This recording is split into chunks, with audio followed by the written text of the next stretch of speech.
Aí, é que a gente acostuma tanto, né, ali no Google Meet, tudo mais certinho, com a organização dos ícones, mas enfim, deu tudo certo.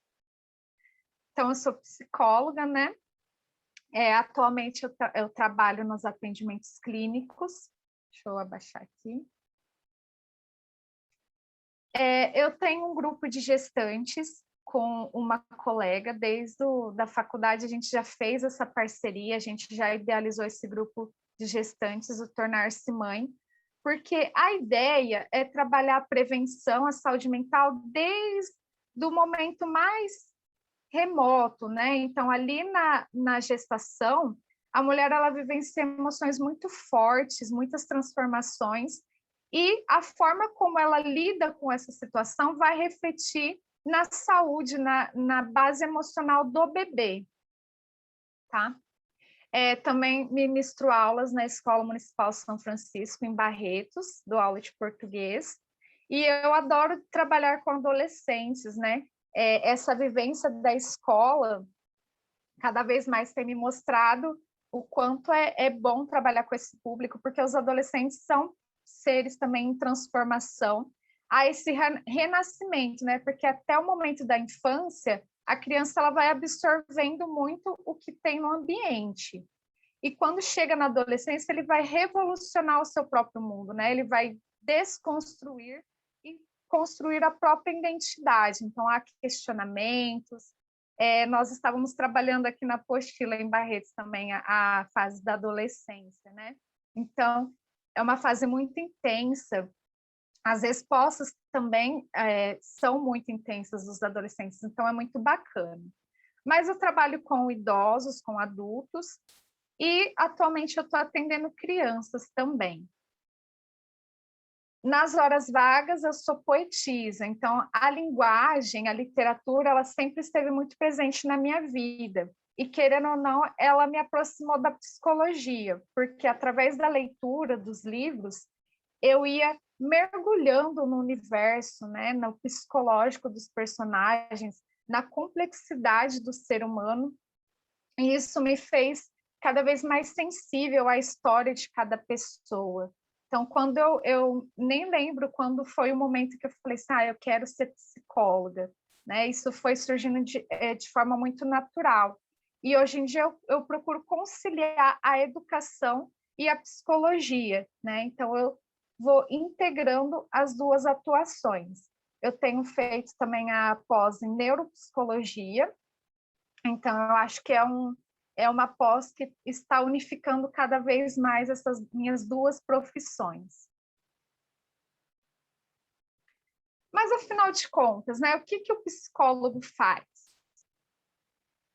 Assim como o professor, que nos ajuda a entender as coisas do mundo, a escrever e a se comunicar melhor, né? O professor ele é esse mediador entre o mundo, entre o conhecimento e a nossa própria história, nosso próprio entendimento, nosso desenvolvimento. Então, ele faz essa mediação. No caso também, né, nos ensina a fazer contas, para não ficarmos no prejuízo, a sermos cidadãos responsáveis, a organizar, a categorizar o mundo. O psicólogo, então, ele nos ensina a lidar com os sentimentos e emoções, mostrando caminhos que muitas vezes não conseguimos ver ou percorrer sozinhos para resolver nossos problemas. Então, como começamos a comentar lá no início sobre as emoções, são algo biológico, né, que mexe com o nosso organismo, e os sentimentos é o processamento disso tudo, das nossas vivências. Então, às vezes a gente não dá conta de organizar todas essas vivências, as experiências. Então, o psicólogo ele vai auxiliando, né, nesse autoconhecimento. Cada emoção, ela existe por um motivo. Então, essa aceitação, esse autoconhecimento é importante, porque a partir do momento que você conhece bem, você aprende a lidar melhor, no caso das emoções, né, dos sentimentos. Eu costumo brincar falando assim, que se você tem alguma emoção, alguma vivência, algo que você não quer dar atenção, que você não vai escutar, né? Você coloca aquilo debaixo do tapete e vai alimentando um monstrinho que vai ficar ali debaixo. E esse monstrinho, uma hora, pode acabar te prejudicando, né? Vai te sufocar. Além disso, muitas vezes nos encontramos em meio a um problema que a gente não consegue sair. Então, pode ser que até você consiga enxergar. Então, eu sei que eu estou agindo dessa forma, eu sei que eu preciso, que eu estou muito ansioso, só que eu não consigo sair desse lugar, eu não consigo resolver. Então, na clínica, na psicoterapia, no caso, é um processo, é um acompanhamento a longo prazo. Então, ali você vai trazendo e o psicólogo vai ouvindo e devolvendo para você, e você vai enxergando ali alguns pontos cegos, vai ressignificando também algumas vivências. Então, dar sentido novo. Exemplo, se você vive um luto, né, a perda de alguém, você não vai deixar de sentir saudade, não vai deixar de pensar naquela pessoa, né? A tristeza às vezes não vai embora, mas você vai dar outro sentido para aquele luto, né? Você vai aprender a conviver com aquela tristeza. E no sentido mais amplo da psicologia, né, não tem só a clínica. Então, vocês podem ver que agora o psicólogo está sendo obrigatório nas escolas, não é mesmo? A diretora está aí, não está? Eu não estou vendo vocês, mas já tem a atuação do psicólogo, não é?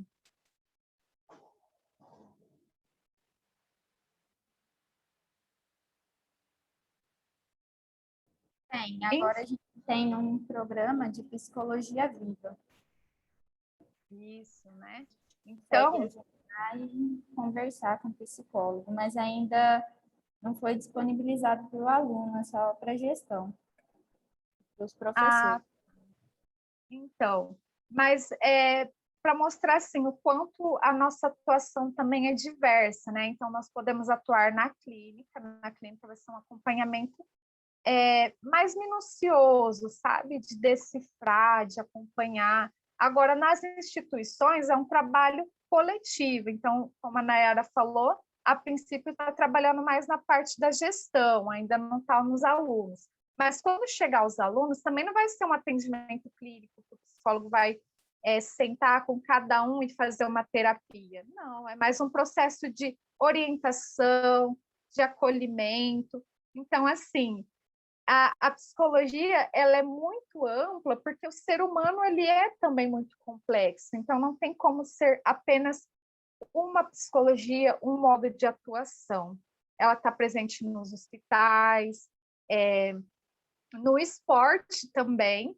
Então, tem equipes, né, que contratam um psicólogo para ajudar o atleta ali no rendimento, porque as questões emocionais influenciam no desempenho desse atleta. E como que o psicólogo faz isso, então, né?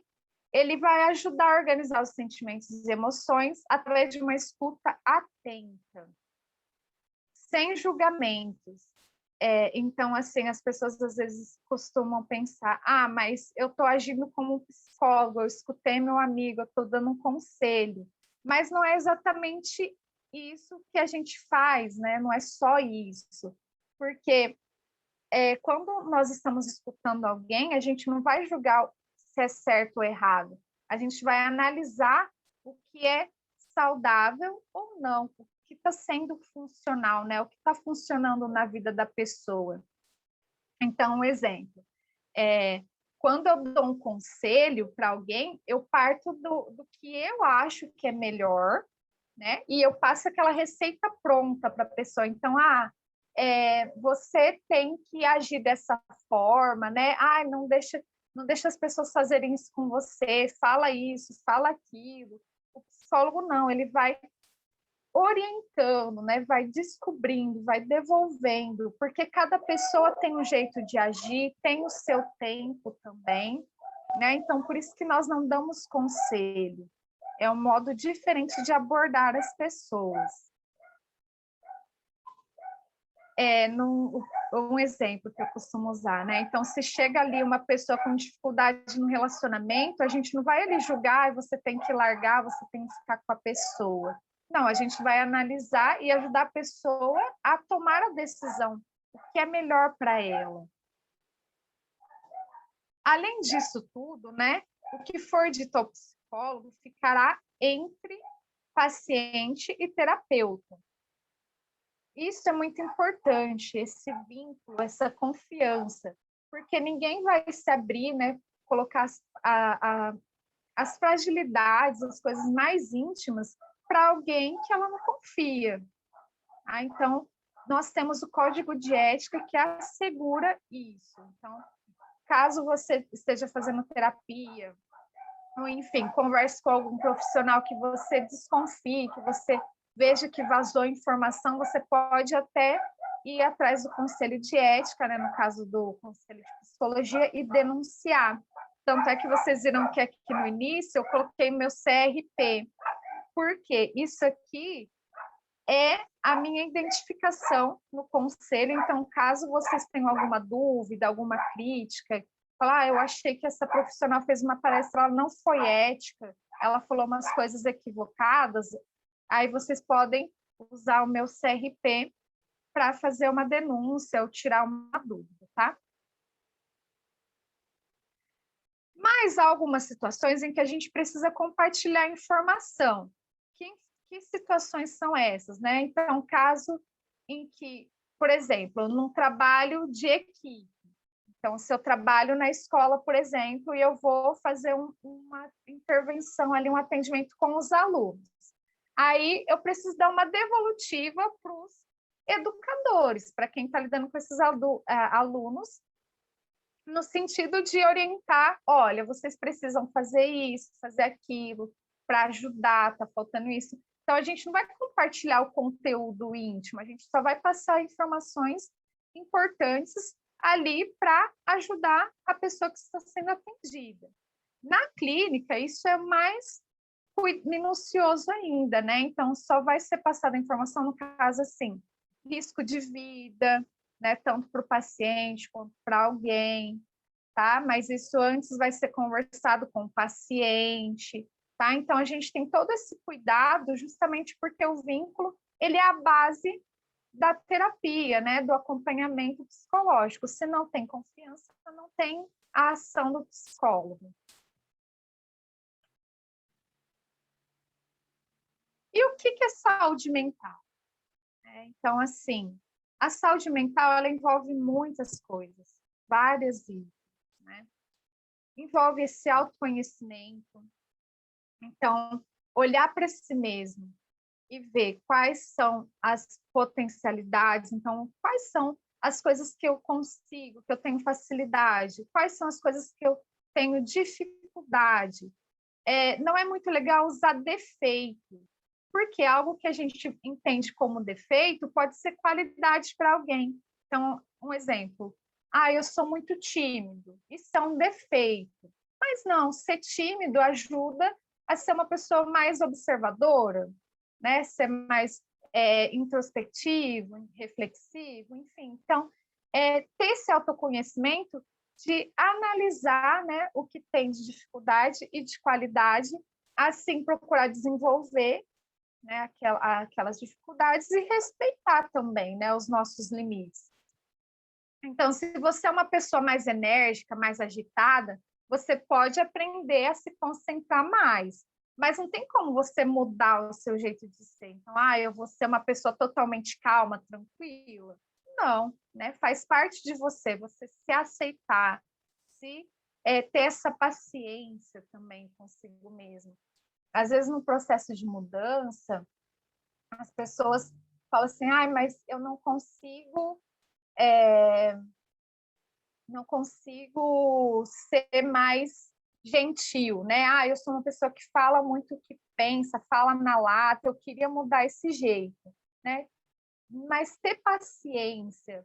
Hoje eu não consegui, mas amanhã talvez eu consiga. Então, olha só que interessante essa questão da paciência consigo mesmo. Muitas vezes a gente só leva isso para os outros. A gente tem que aceitar o fulano, respeitar o fulano, mas será que a gente está fazendo isso consigo mesmo? Será que a gente está respeitando a nossa natureza? Se sentir capaz de realizar as tarefas diárias, estudar, trabalhar, tá? Então, ter essa energia, essa capacidade de executar as tarefas diárias. Então, a pessoa que está adoecendo, ela vai se sentindo cada vez mais incapacitada, vai ficando pesado, coisas até mesmo simples, né? Então, quando a pessoa está adoecendo, às vezes ela não tem nem vontade de tomar banho, né? Então, a gente tem que observar isso. Então, não é que assim, a saúde mental é estar feliz, estar contente todo dia, acordar de manhã já pular da cama, já sair cantarolando todo dia. Não, a saúde mental é ter capacidade de levantar na cama, mesmo naqueles dias em que a gente olha para fora na janela e está chovendo, está frio, e você queria ficar ali deitado, né? Que você fala, poxa vida, né? Eu não quero sair da cama. Mas você sai, porque você ainda vê sentido em levantar e estudar e trabalhar, tá? Ter disposição também para enfrentar os desafios. Então, é muito bom quando a gente lida com as coisas que dão certo, com aquilo que a gente já sabe. Na escola, né, os alunos costumam adorar quando o professor passa um exercício que ele considera fácil. Aí chega o mais difícil e fala, ai, professor, eu não dou conta. Eu não vou nem tentar porque eu não sou capaz, né? Então, nós precisamos enfrentar os desafios, é assim que a gente se desenvolve. Observem, quando vocês estavam lá no Fundamental 1, quanta coisa vocês já aprenderam, quanta coisa vocês já dão conta de fazer que não fazia antes, né? A criança, olha, é incrível, gente. Vocês já pararam para pensar o quanto é complexo aprender a ler e a escrever? E vocês chegaram até aqui. Então, assim, alguns com mais dificuldade, outros com mais dificuldade, com facilidade, em diferentes níveis, mas vocês avançaram muito, tá?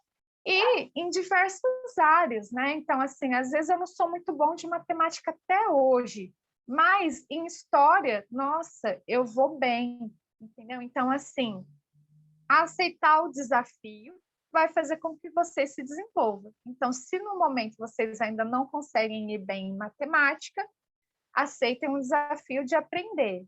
Quem ainda tem dificuldade para ler ou para escrever, aceite também, né? Procure aí conhecer os pontos de dificuldade, o que precisa, e assim por diante. Também é ter disposição para se relacionar com as pessoas. E isso não só com as pessoas que a gente gosta, mas com as pessoas que a gente não gosta também, né? Então, ter tolerância com os outros, mesmo com as pessoas que a gente ama, às vezes a gente não tem muita paciência, né? A gente queria que a pessoa fala, nossa, eu amo fulano, mas eu não gosto do jeito que ela dá risada, né? Então, assim, ter tolerância, ter essa disposição para amar, para se relacionar com as pessoas assim como elas são, né? Porque todos nós somos humanos, né? Então a gente tem que ser visto e respeitado dentro da nossa condição. Sentir prazer e realização ao fazer alguma atividade do seu interesse. Quando a pessoa está adoecendo, né, ela não consegue sentir prazer nem naquilo que ela gostava. Então, se gostava de comer um chocolate, ou de jogar vôlei, ou de conversar com os amigos, a pessoa que está adoecendo, ela não vai ter energia nem para essas atividades, né? Então, observar o que é saúde mental é importante também para a gente identificar se estamos adoecendo. Tomar decisões e buscar resolver seus conflitos, né? Então, assim, ter essa capacidade, como eu falei, está relacionada ali com o desafio, né? De analisar as situações, de tomar a decisão. Pode ser que agora na adolescência, às vezes fique difícil tomar certas decisões, então quem está ali no colegial já fica apavorado, né? Meu Deus, que curso que eu vou fazer, que profissão que eu vou exercer, eu vou fazer faculdade, eu vou fazer um curso técnico, né? Então, fica ali difícil. Então, tem pessoas que acabam perdendo o controle, né? Não consegue analisar, houve um monte de palpite, não consegue se encontrar para tomar a decisão. Então, quando a gente cuida da nossa saúde mental, né, e todos os itens ali anteriores, tem esse autoconhecimento, toda essa disposição, a gente vai criando coragem ali para tomar decisões e resolver os nossos conflitos. E também, gente, ter saúde mental é saber que às vezes não dá para acertar tudo e estar tudo bem, né? Então, em todos esses itens aqui que eu listei, pode ser que tenha alguns que ainda está difícil, mas está tudo bem, é ter essa disposição de tentar outra vez.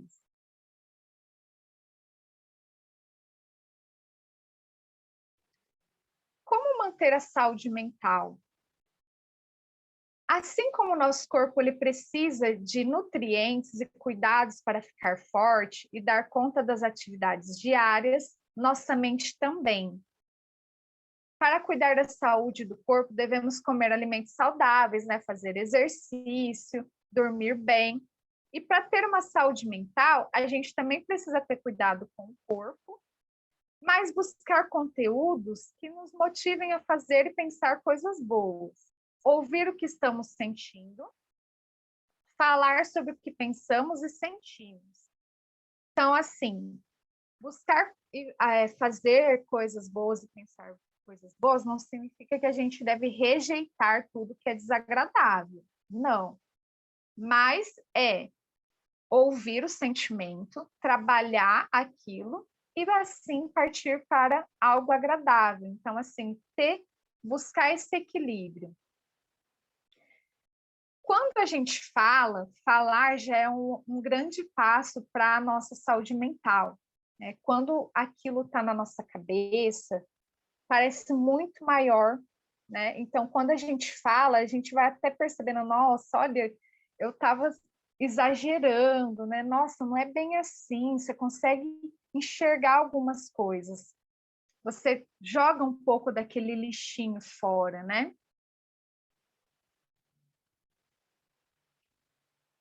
E também nós temos que buscar pessoas que nos acolham, né? Lembra daquela questão do julgamento, né? Então, se um amigo chega para vocês para conversar, para falar o que está sentindo, você não tem que falar, mas você tá sendo bobo, né? Então, às vezes, um colega está passando por um relacionamento difícil, eu falo, larga de ser trouxa, né? Para de fazer isso. Não é por aí, gente.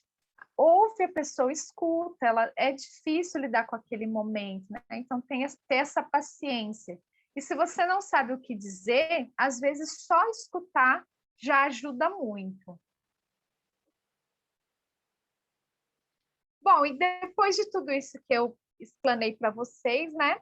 Partindo do ponto de vista que estamos vivendo tempos difíceis com a pandemia, como comentamos no início, né? Porque mudou nossa rotina, muda toda hora, nos restringiu. Antes a gente tinha liberdade de ir tomar um sorvete, de ir no shopping, dar uma distraída. Agora já não pode, tem que ficar em casa, não dá para sair, distrair, tem que ficar convivendo com as pessoas direto. E isso vai agravando o nosso sofrimento, né? Então a gente vai usar esse espaço aqui para conversar. Eu quero ouvir de vocês aí os medos, as incertezas, tá? Outra coisa também, a questão, até eu comentei com a Nayara, né? Que os programas de saúde mental, então a gente tem visto assim, um aumento de ansiedade, de depressão, síndrome do pânico, tudo isso, não que não existia, tá? Mas a pandemia agravou justamente por causa de todos esses estímulos, né? Desse medo, dessas perdas, mas também porque agora a gente está sendo obrigado a passar a maior parte do tempo com nós mesmos, né? Igual antes a gente podia ir no shopping, podia distrair a cabeça. Agora a gente tem que ficar a maior parte em casa, então é mais tempo para pensar, no sentido assim, um maior tempo sozinhos para se descobrir. E tem pessoas que estão fragilizadas, então não dão conta de se deparar com certas coisas dentro de si. Então, às vezes, tinha alguns traumas, algumas vivências que estavam ali sendo disfarçadas pelo dia a dia, pela aquela agitação. E aí chegou nesse momento de recolhimento e a pessoa acaba descobrindo ou agravando algo, algum sofrimento anterior. Então, vamos lá, pessoal, vamos conversar sobre isso.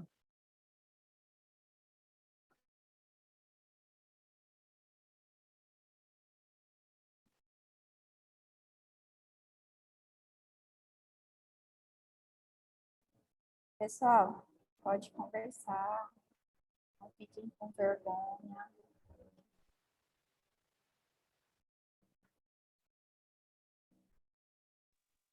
Professora, eu Sim, poderia... Então, por gentileza, por que às vezes as pessoas ficam presas ao passado? A senhora, né, entende isso mais que eu. Eu sou Elza, professora de Sociologia, Filosofia, História e outras matérias aí. prazer, Elza. Igualmente. Por que tem pessoas que se prendem aos sofrimentos do passado, não conseguem se desprender disso, né? E ver que o passado é passado e nós temos que viver o presente para modificar-se no futuro, não é? Eu penso assim, como que a senhora colocaria isso? Então, Elza, na minha abordagem, né, porque a psicologia ela tem vários modos de ver o ser humano e de trabalhar com isso, né? Então, eu trabalho com a psicanálise, aquela do Freud, né? Então, para nós enxergamos assim, que o inconsciente, a nossa parte inconsciente, ele não identifica o que é passado, presente e futuro. Então, as vivências é como se fosse um plano, é uma coisa só. Então, se a pessoa ainda não conseguiu solucionar, superar aquela dor, ela fica como se tivesse acontecido no presente. Então, a dor, ela é presente. Pode ter acontecido há 20 anos, mas se ela não conseguiu trabalhar aquela situação, ela vai reviver, né? Vai ficar sentindo aquela dor. Por isso a importância de falar, de buscar ajuda profissional para tentar sair ali, né? Ressignificar todas aquelas vivências. E como você falou, realmente é importante a gente conhecer nosso passado para a gente entender o presente e ter uma visão do futuro. Mas viver só naquela dor, presa naquela vivência, naquele passado, é ruim, né? A pessoa não consegue avançar. Então, ela precisa sim enfrentar aquilo, né? Então, no primeiro momento, ela precisa enfrentar, falar sobre, tentar solucionar para poder prosseguir, para poder avançar. E tem algum modo para se camuflar essas dores, assim, principalmente as sentimentais?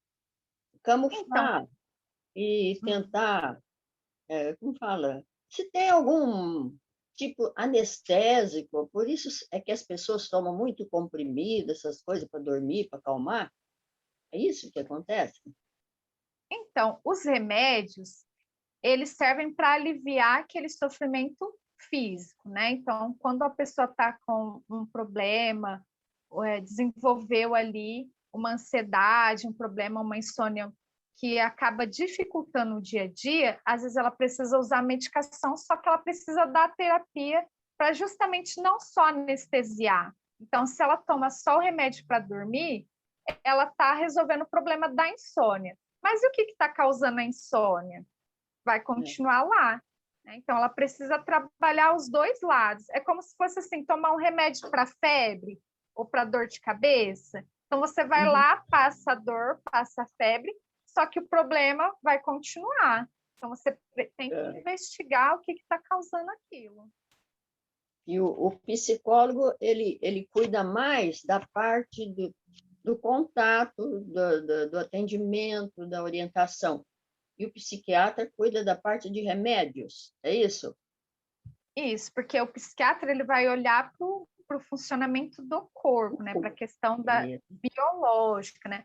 Ele até entende, por isso que assim, nós temos falado da visão integral do ser humano. Então, o psiquiatra ele precisa entender que o ser ali, né, o paciente, ele é alguém que tem as emoções, né? Então, ele é influenciado pelo que ele tem no corpo, mas pelas relações que ele tem, pelas vivências. Então, o psiquiatra ele vai dosar, vai dar o medicamento e o psicólogo vai tratar da parte emocional, né? De comportamento, de autoconhecimento. Então, é uma parceria. E aproveitando a sua fala, Elza, a gente viu ali, né, na definição do que é saúde mental, que é difícil manter tudo aquilo, né? A gente fala muito de equilíbrio, de bem-estar, mas é difícil, né? Então, assim, mas o que então vai definir uma pessoa saudável de uma pessoa que adoeceu? É uma linha muito tênue, mas a gente tem que observar o quanto que a pessoa está tendo de prejuízo e a intensidade dos sintomas. Um exemplo da ansiedade. Não tem como a gente viver sem a ansiedade. A ansiedade faz parte da nossa adaptação ao mundo, né? Então, ela nos prepara para acontecimentos futuros, faz a gente ficar alerta. Então, não tem como tirar totalmente a ansiedade de nós. O medo, né? A raiva. Só que isso passa a ser uma doença a partir do momento em que... Então, assim, uma coisa é eu ficar ansiosa para a prova, aí eu vou lá, estudo e me dedico. Outra coisa é eu não conseguir nem estudar de tanto que eu estou ansiosa. Então, a ansiedade passa a prejudicar as relações, o dia a dia. Então, assim, a insônia também, né? Uma coisa é você ter uma insônia porque você vai prestar um concurso muito importante na sua vida. Agora, outra coisa é você ter insônia 2, 3 vezes na semana, entendeu? Então, o que vai diferenciar ali o adoecimento de uma pessoa saudável é justamente isso, a intensidade, a frequência e o quanto está incapacitando a pessoa de lidar com as suas tarefas, com as suas relações. Então, a insônia, quando persistente, a pessoa está completamente doente. É isso? Já é um sinal de alerta, né? Já é um sinal de alerta que, poxa vida, né? Eu passei por isso uma vez, 2 vezes, está acontecendo muitas vezes. Então, até quando eu vou ficar convivendo com isso? Então, isso é melhor né? procurar. É verdade. Muito obrigada, viu? Muito obrigada. Por nada.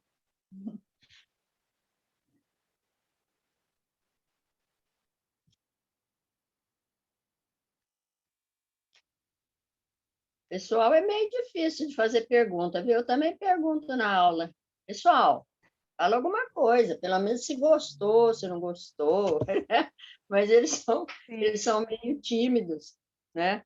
Sei lá. E é difícil falar também de si mesmo, né? Às vezes a pessoa fica ali com medo de fazer uma pergunta, de ser julgada.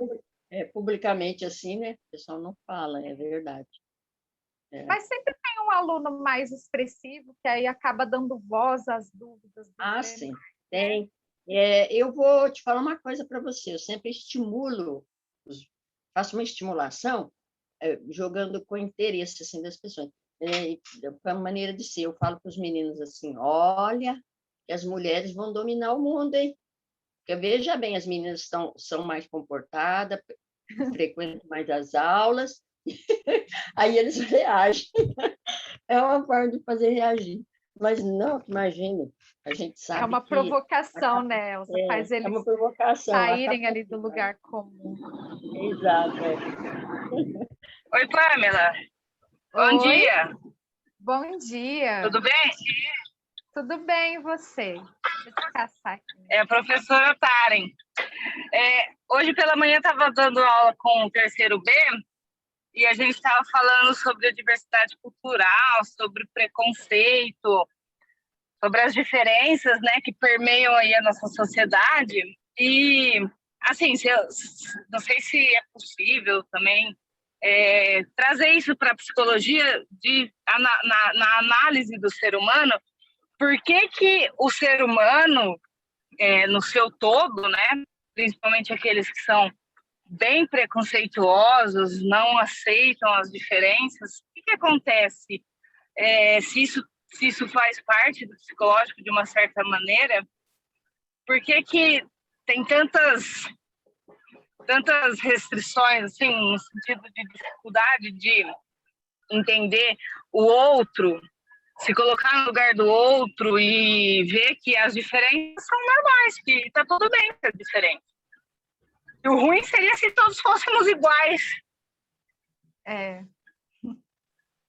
Oh. Sim. Então, porque assim, falando numa visão generalizada, né? Nós realmente temos essa dificuldade de lidar com o diferente. Então, é uma condição humana ter uma dificuldade de lidar com o diferente. Só que a forma de lidar com o desconhecido, com o diferente, vai depender das experiências ali que a pessoa teve. Então, se ela teve uma educação mais rígida, uma cultura ali voltada apenas para o que a gente chama agora de bolha, né? A pessoa vive apenas naquela bolha, então ela vai ficando mais endurecida, vai tendo mais dificuldade em lidar com essas diferenças. Agora, a partir do momento que volta lá na questão do autoconhecimento, né? A partir do momento que você já se reconhece como uma pessoa diversa, você vai criando essa empatia também, porque você vai reconhecendo no outro. Então, você vai se abrindo para as diferenças. Então, como você falou, cada um é diferente, cada pessoa vê o mundo de uma forma bem diferente. O olhar, para começar, né, até a psicologia, que é um conhecimento científico, a gente tem uma visão totalmente diferente um do outro, né? Então, na psicanálise, a gente fala de inconsciente, foca muito nas experiências da infância, a infância como a base emocional do adulto. Agora, a análise do comportamento, por exemplo, já fala já põe o foco no ambiente. Então, é o ambiente que vai influenciando o comportamento. Só que, no fim, todo mundo diz a mesma coisa, sabe? Só que com palavras diferentes. Então, nós somos influenciados pelo ambiente que a gente vive, pela época, pelas nossas condições genéticas, né? Então, a gente tem que estar aberto a aceitar e problematizar também. Eu acho muito interessante, Karen, igual o programa Big Brother, né? Ele pode parecer meio alienante às vezes, né? Só que ele tem mostrado um retrato gritante de, assim, tem um pouquinho de cada questão da nossa sociedade lá dentro, né? E a gente vê assim, o exemplo da participante lá da Carol Conká, né? Ela agiu de uma forma muito cruel, certo? Um modo muito desumano. Só que aqui fora as pessoas também estavam reproduzindo a mesma coisa com ela. Então perceba que quando a gente não identifica o que tem dentro de nós mesmos, né? A gente acaba jogando apenas no outro. Então, o outro que é diferente, o outro que não é aceitável, né? Então, a gente não olha para si mesmo. As pessoas estavam ali criticando pesadamente a Carol, só que elas estavam fazendo a mesma coisa. Da mesma forma... Oi, Pamela. Da mesma forma que a Carol Conká agia, aquela maneira que ela tratava todo mundo, aquele complexo de superioridade, a forma que as ações dela estavam influenciando nas decisões, no psicológico de outros participantes. Então, não sei se você conhece o Lucas, que também participou, que foi muito... A cabeça dele bagunçou muito com as ações, com o que a Carol falava. Ele não aguentou, o psicológico dele acabou sendo fraco, por causa que constantemente ele tinha esse ataque. E eu acho que aqui fora é a mesma coisa. Só que nós vendo de fora, uma pessoa agindo dessa maneira, a gente julga tão cruel, a gente fica muito revoltado, mas quando na verdade aqui fora, de maneiras talvez indiretas, aconteça a mesma coisa, tanto pessoas como que têm as mesmas atitudes que a Carol, como pessoas com as mesmas atitudes que o Lucas. Sim, você falou bem, né, Daniele? E percebam que a Carol, aqueles denominados como o grupo lá do ódio, eles faziam isso de uma forma muito esculachada. Então, o preconceito, o racismo, essa intolerância, eles expressavam de uma forma muito gritante. Agora, com o correr do programa, a gente percebeu que os outros participantes também tinham algumas intolerâncias, alguns comportamentos, só que isso era disfarçado com, é brincadeira, né? Mas isso é uma brincadeira. Então, como você mesmo colocou, aqui fora a gente utiliza disfarces, lá está tudo muito cru, né? Então, a própria Carol Conká, quando ela estava aqui fora, ela tinha recursos para contornar esse comportamento dela, né? Então, ela militava ali, ela pregava as diferenças, só que ela tinha os problemas dela que ela não trazia para o público. Ela construiu uma imagem impecável e lá dentro ela não deu conta de sustentar, então ela foi muito extremista, né? Se ela tivesse mostrado isso aqui fora, né, problematizado isso, falado, pessoal, eu falo da questão do empoderamento feminino, disso e disso, mas eu também tenho dificuldade com tal e tal coisa. As pessoas talvez não julgassem ela tão pesadamente como foi quando se deparou com a face real ali dela, né? Todas as faces.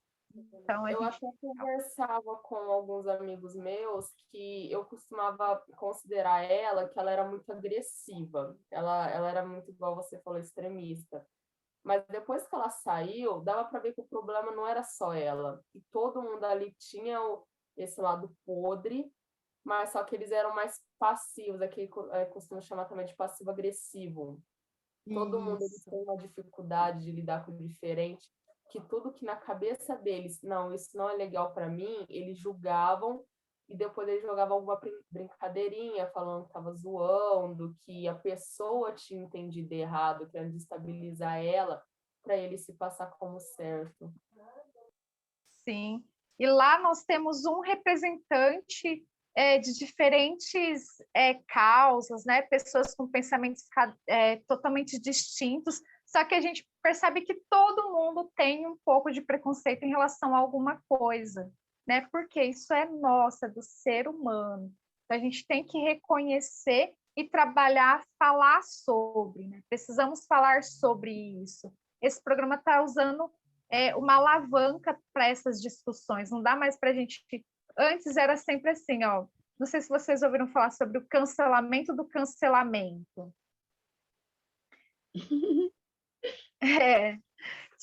Eu vi um vídeo no Quebrando o Tabu. Por quê? O cancelamento ele surgiu como uma forma, né, de tentar combater a violência, essa violência do racismo, enfim. Só que, com o passar do tempo, foi ficando banalizado, não foi problematizado. Então, o que as pessoas fazem? Elas se colocam na condição de juiz e determinam, né? Porque o fulano fez isso, então ele vai receber essa condenação. Então, o fulano teve uma fala ali problemática, vamos acabar com a carreira dele. Então, sem dar a chance de mostrar para a pessoa. Então, quando você vê alguém com um comportamento equivocado, com uma fala, com um comportamento preconceituoso, primeiro você tem que mostrar para a pessoa, conversar. Igual na escola, né? Os professores, eles conversam com os alunos, eles vão mostrando ali, né? Comparando, argumentando.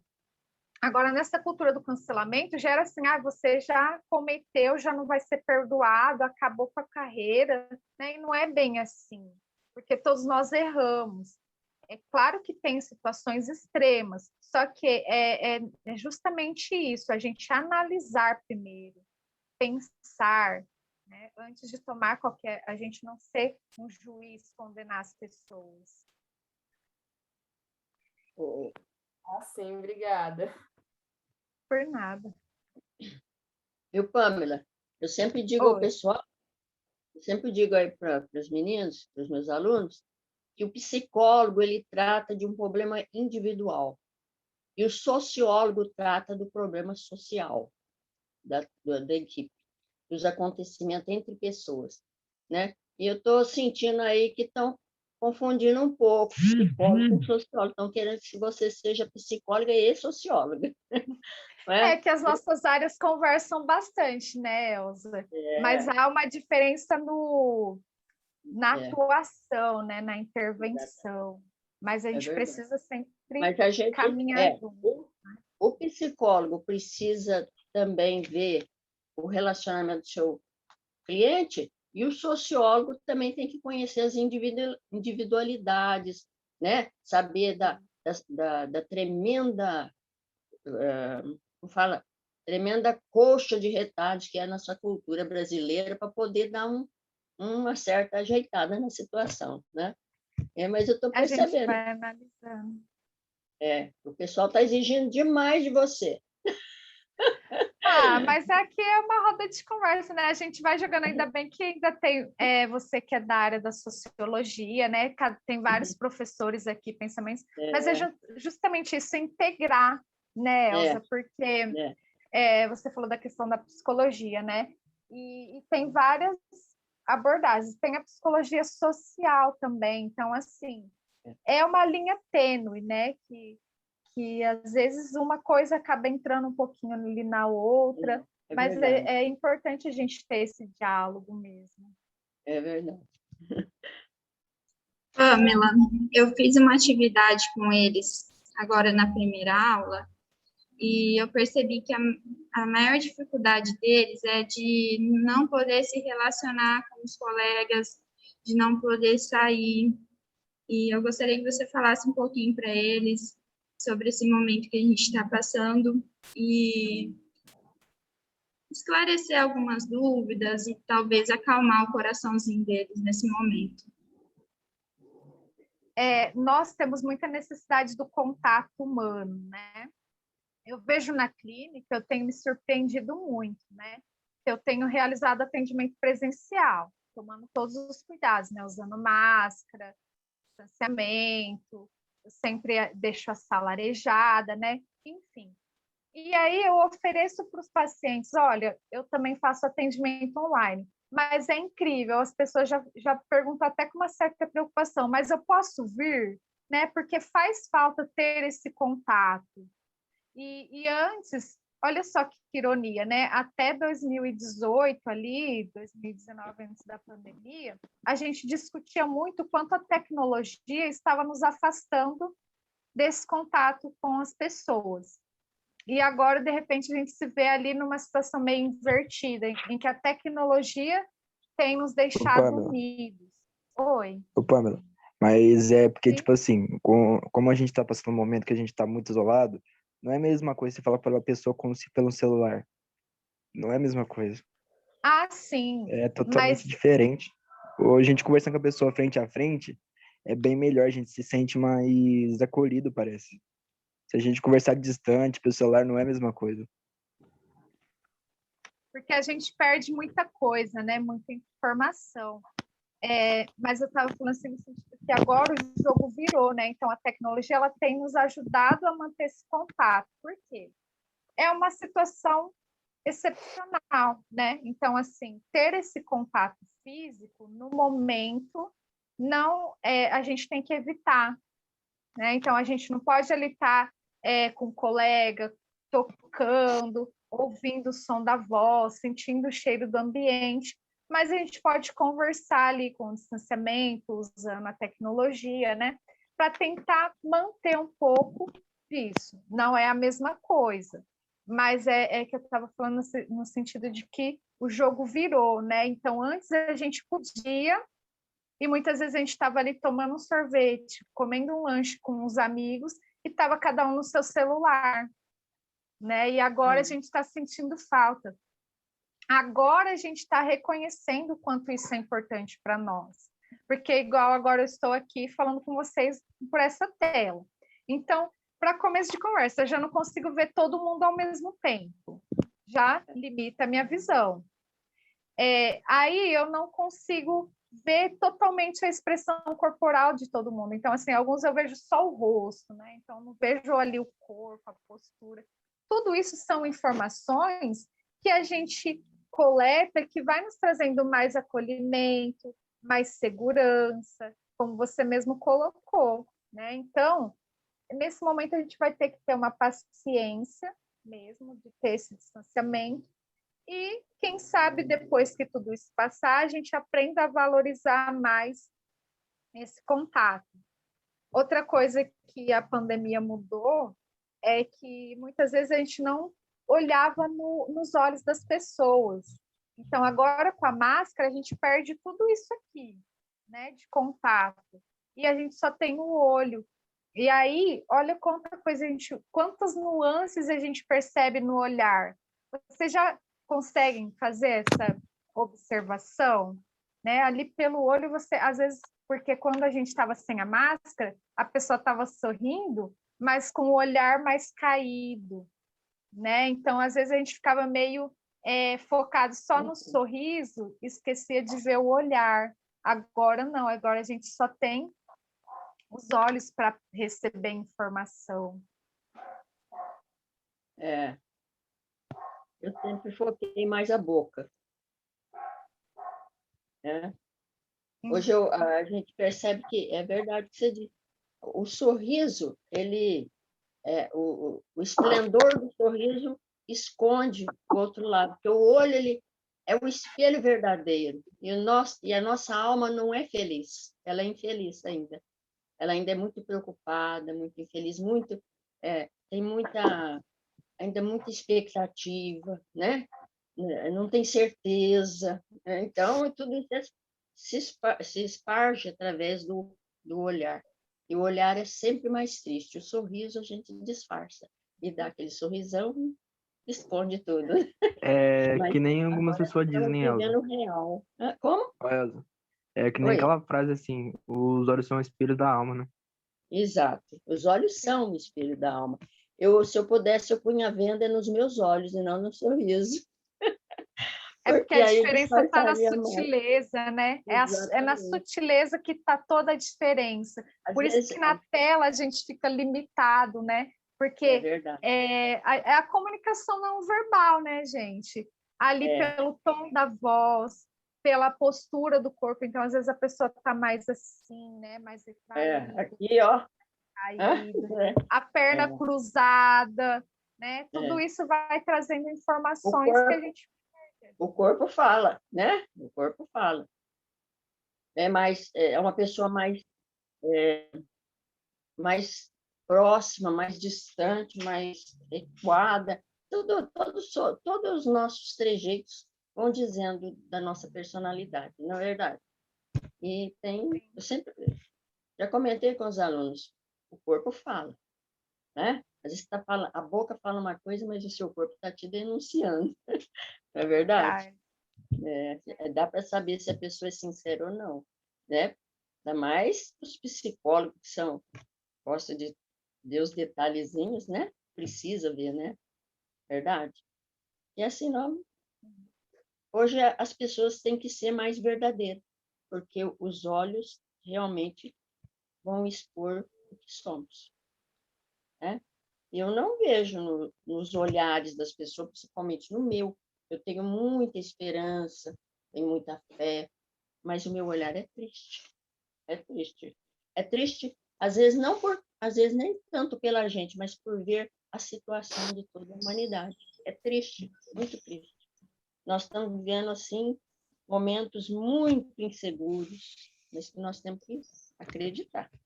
Não pensar negativo, porque se pensar negativo, aí você roda. Não é?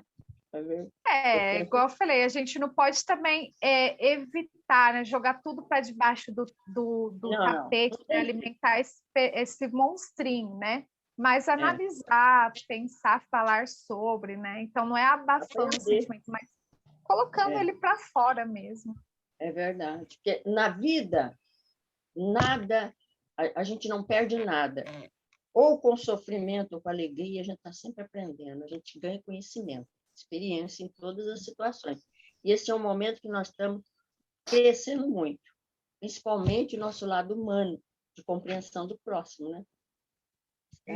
Isso vai nos ajudar a ser mais empático, né? É o que a gente espera depois de um ano, mais de um ano de pandemia. Acho que está mais do que na hora da gente aprender tudo isso, né? Desenvolver. É verdade. Eu falei para eles hoje também que, você me corrige se eu estiver errada, que a gente vive de momentos, que esse momento não está sendo fácil, mas tem momentos da nossa vida que a gente vai poder aproveitar mais. E aí eu queria fazer essa reflexão com eles sobre os momentos da nossa vida. Nem todos são felizes, mas a gente também tem momentos de alegria. Ninguém é 100% feliz o tempo todo, né? Não. E nem é saudável, né? Você ficar nesse otimismo a todo tempo, né? Não sei se vocês já assistiram o filme Divertidamente. É um filme maravilhoso, gente. Ele explica muito bem como que é esse processo de lidar com as emoções. Então, ali a gente tem a alegria, como aquele personagem dominante que tem que estar bem todo o tempo, toda animada, todo momento, chega a ser até irritante, né? E ela deixa sempre a tristeza fora de tudo. Ela não deixa a tristeza aparecer.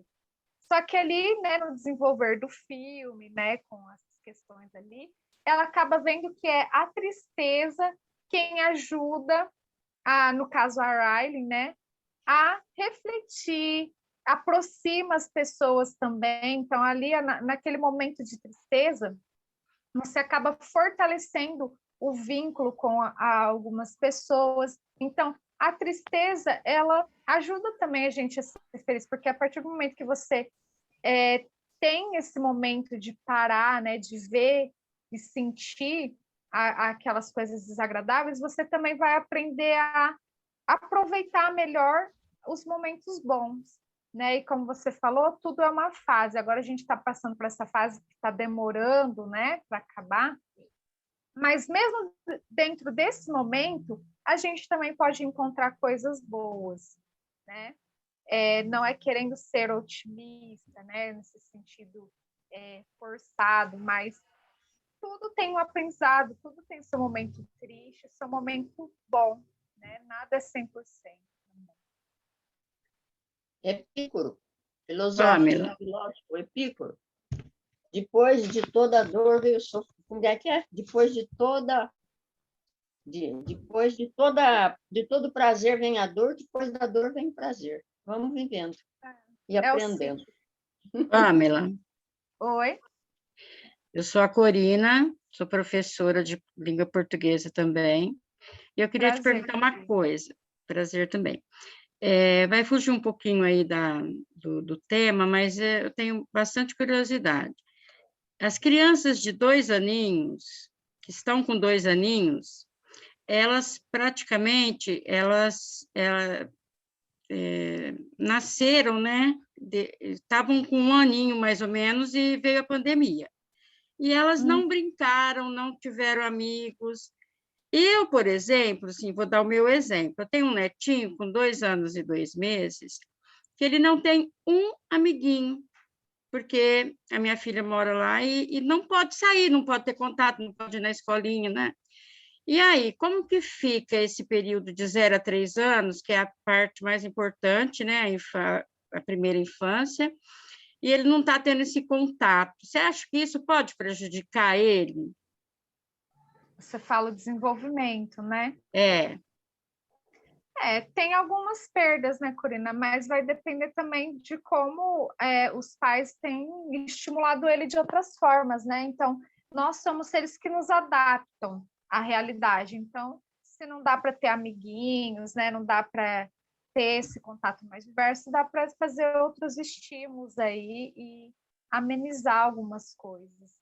Não vai ser igual antes, mas, enfim, é questão de adaptação, de ir buscando outros estímulos, outras formas. Certo. Aí, outro dia eu fiquei preocupada, porque a gente falou assim, ele não conhece um menino, tá certo? Mãe, ele não tem nenhum amiguinho, não tem como. E aí eu falei, gente, mas é duro, né? É uma situação bem bem difícil, né? E é mais uma coisa, né, que exige ali de preocupação, né, de ter que buscar de recursos, de suprir isso, mas não, pode procurar também alguém para orientar, né, algum pedagogo, psicopedagogo para apresentar brincadeiras, enfim, buscar, não precisa também tentar resolver tudo sozinho. Assim como também colocando na discussão geral que a gente está fazendo aqui, nós não precisamos lidar com tudo sozinhos, tá? A gente precisa também reconhecer o momento de pedir ajuda, de procurar um profissional também, tá? Porque ficar ali tentando, né, dando conta de tudo, resolvendo os problemas. Ô, Pamela.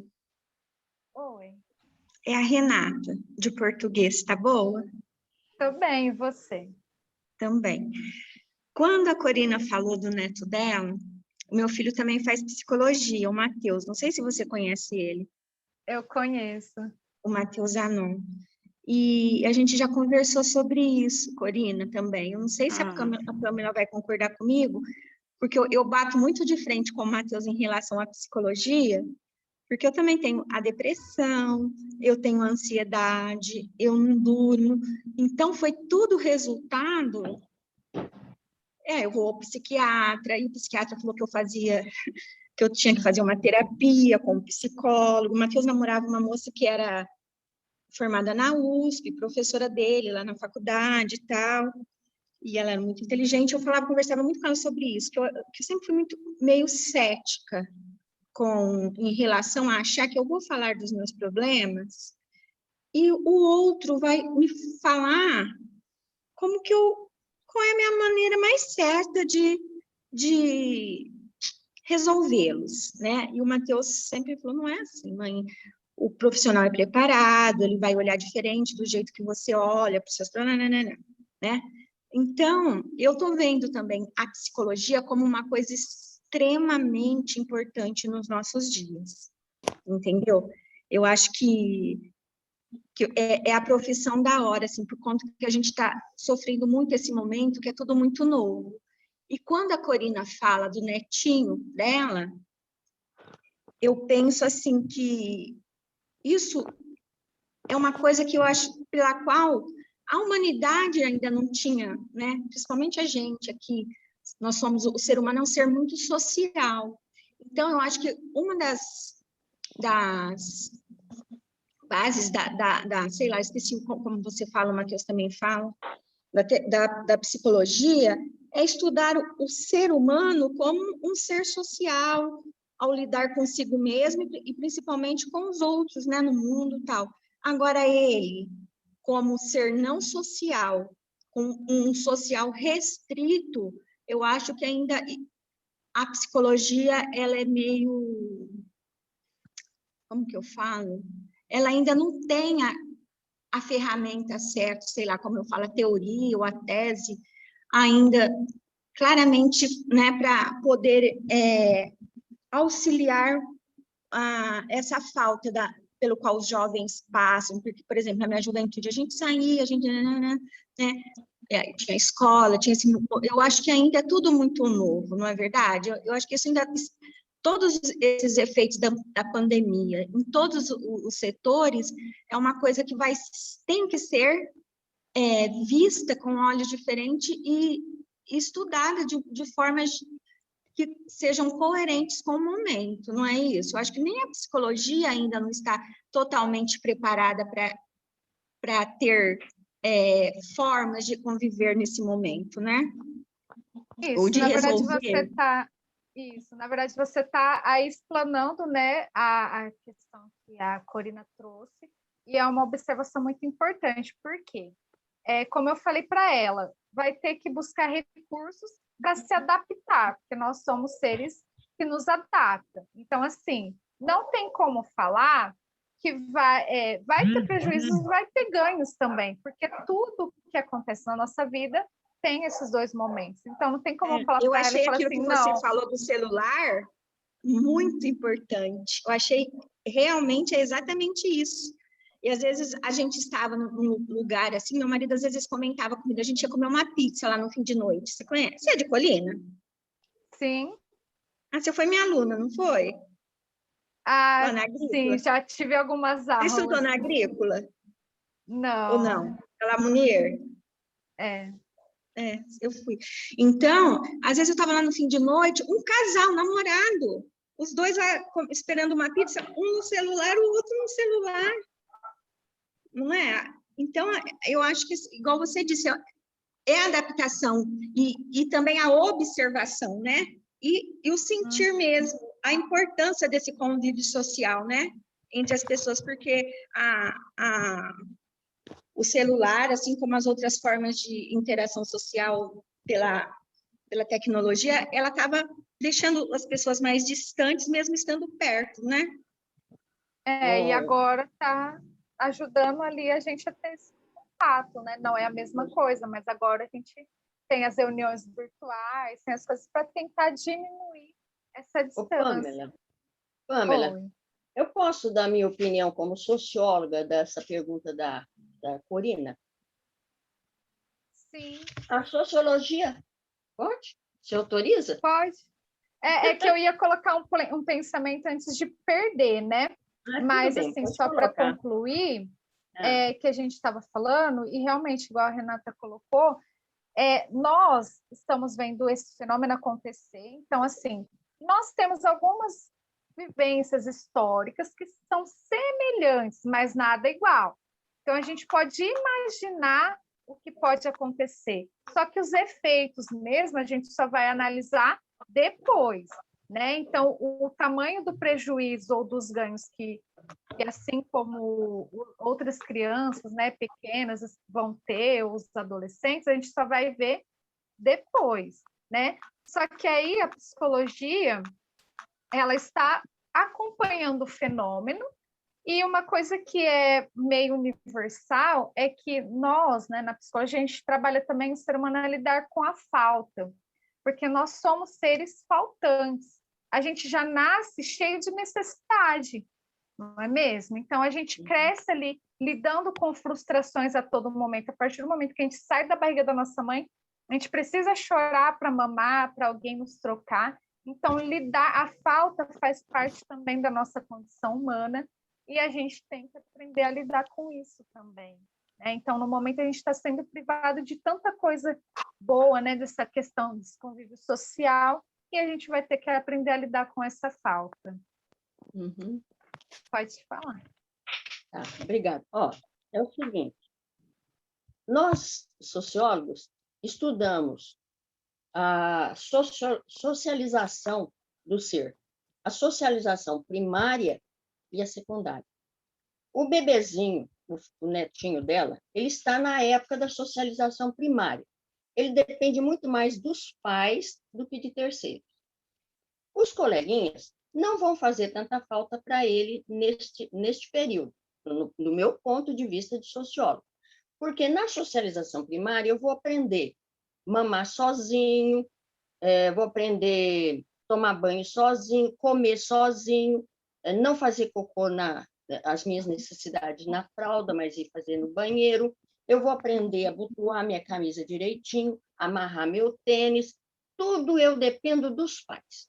É a primeira escola da vida, é a socialização primária. Estão sofrendo muito mais os que estão nos orfanatos, os que não têm pais. E eles ali convivem com os coleguinhas, mas muitas coisas, o mais necessário, eles não têm, que são os pais. Aqui eles vão sofrer muito mais, e sofrem, todos os órfãos, né? E então, principalmente filhos de pessoas viciadas em droga, que são levados para os orfanatos, filhos que os pais não têm condições psicológicas, que são levados para os orfanatos, esses vão sofrer mais, sofrem, e já sofrem desde muito tempo. O dela, não, ele está dentro da fase de convivência com os pais.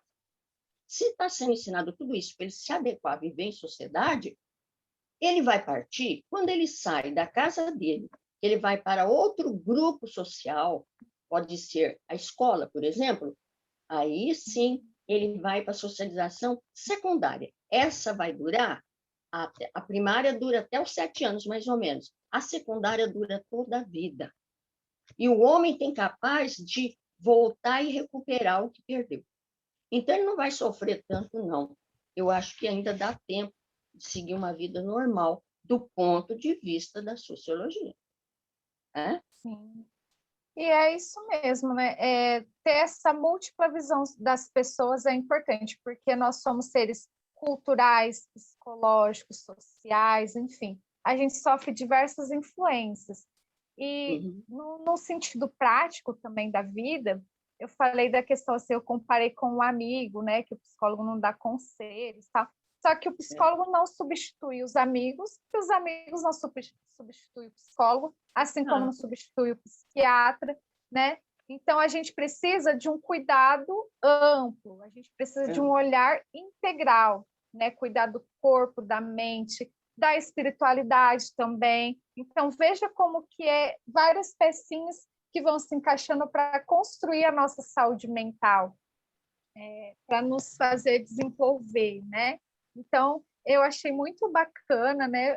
Está sendo um prazer aqui ter uma professora de sociologia, porque é isso, gente, é a diversidade das pessoas, e casou muito bem aí o nosso diálogo, né? A nossa conversa, mostrando para os alunos esse versus, né? A visão, o ponto de vista de cada um. Porque na vida a gente tem que aprender a isso, absorver essa diversidade. E também unindo, né, com o ponto da Taren, é isso, a gente aceitar a diversidade, porque nós mesmos já somos um universo. Exato. Eu também estou muito satisfeita com as suas exposições, aprendi bastante, viu? Estou muito feliz de ter participado, de ter tido essa oportunidade. A gente fica agradecido. Mais alguma dúvida, pessoal? Mais alguém quer perguntar? Se tiver com vergonha, manda aqui no privado, que eu pergunto para ela. Ninguém. Tudo tímido. Pode falar assim, ó, meu amigo queria saber. Isso. A minha professora queria saber. Eu tinha um vizinho. Ai, meu Deus. Mas, Nayara, caso alguém, né, queira conversar e, né, não sinta ainda essa liberdade, ou queira também discutir outras coisas, depois eu deixo aqui no chat, não sei onde que é melhor deixar ali as minhas redes sociais, para entrar em contato comigo também. Seria legal. Pamela, eu te agradeço demais. Foi muito legal o nosso bate-papo. Foi um dia diferente. Eu tenho certeza que eles estão adorando. Estou muito, muito feliz com a sua presença aqui. Eu também estou muito feliz, muito satisfeita. Eu saí também muito enriquecida, com muitos aprendizados aí. A professora Elza me trouxe bastante coisas bacanas. E eu queria finalizar também com um poema, Nayara, se você me permite. Tá. Ai, que lindo. Depois, lá no grupo, você põe as minhas redes sociais. Fica mais fácil, Tá bom. né?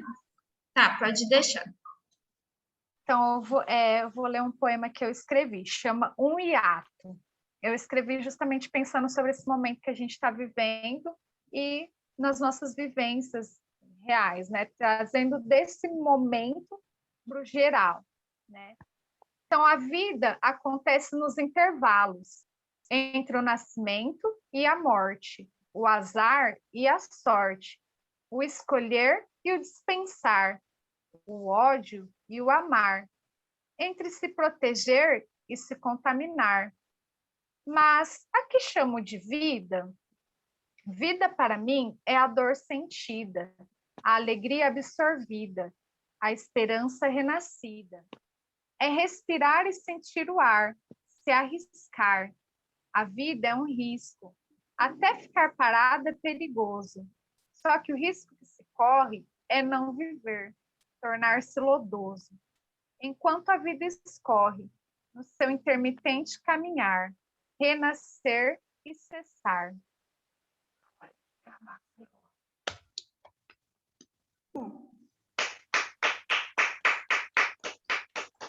Parabéns! Muito bonito. Muito bem. A Cora Coralina que se prepare. Então. Obrigada, pessoal. Muito obrigada pela sua presença. Eu que agradeço. Gostamos muito. E me coloco à disposição também para outras oportunidades e para dúvidas, enfim, esclarecimentos. Pode ter certeza, nós vamos convidar novamente.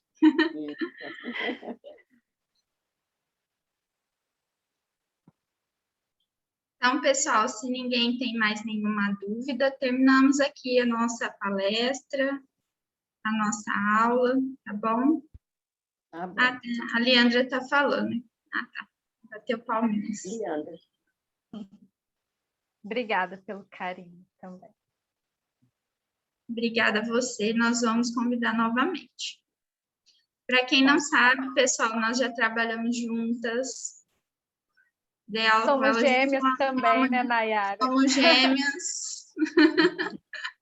Somos gêmeas. Jesus é igualzinho. É verdade, eu acho que não é Uma parente, gêmea não. perdida. Você viu?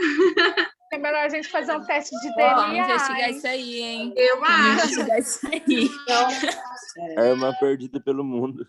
na delicadeza, na educação, na gentileza, vocês são idênticas. Muito parecida, Obrigada. velho. Senhora também. Muito parecida.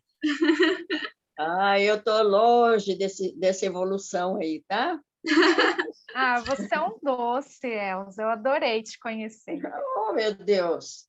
E quero bater mais papos com você, hein? Eu adoro. Eu adoraria também falar muito com você, né? Depois me Dona passa Elza, sua rede É que social.